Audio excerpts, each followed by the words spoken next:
যারা গ্রাফিক ডিজাইনে রয়েছে তারা বিভিন্ন সময় ডিজাইন করার ক্ষেত্রে ভিন্ন ভিন্ন ধরনের সোর্স ফাইল প্রয়োজন হয়। তো সেক্ষেত্রে আমরা কিছু নির্দিষ্ট ওয়েবসাইট থেকে আমরা ফ্রিতে ফাইলগুলো ডাউনলোড করে থাকি সেগুলোকে তো অবশ্যই টাকা দিয়ে কিনে নিতে হয়।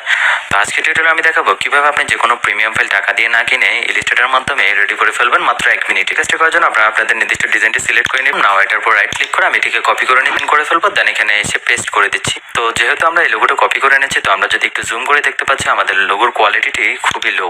তো এটাকে যদি আমরা ভেক্টর ফাইলে পরিণত করতে চাই, আমরা এইভাবে না করে আমরা চলে যাবো উইন্ডোতে, দেন এখান থেকে ইমেজ ট্রেস, এখান থেকে হাই ফিডেলিটি ফটোটা সিলেক্ট করে দেবো। দেন এখানে যে কালার দেখতে পাচ্ছেন কালারটাকে আমি 0 করে দিচ্ছি। দেন এখান থেকে আমি পাথটা করে দিচ্ছি 90 এবং কর্নার এবং নয়েজটা আমি 100% করে দিচ্ছি। তারপর আমরা চলে যাবো অবজেক্টে, দেন অবজেক্ট থেকে এক্সপ্যান্ড করে দিবে। এক্সপ্যান্ড করার পর আপনারা দেখতে পাচ্ছেন আমাদের ফাইলটি পুরোই ভেক্টরে পরিণত হয়ে করে এটা ব্যাকগ্রাউন্ডটা রিমুভ করে দিই। দেখেন আমাদের ব্যাকগ্রাউন্ডটা রিমুভ হয়ে যাচ্ছে, শুধু আমাদের লোগোটা রয়ে গেছে এবং এই লোগোটির যে আলাদা আলাদা অংশ রয়েছে এগুলোকে আমি আলাদা করতে পারতেছি।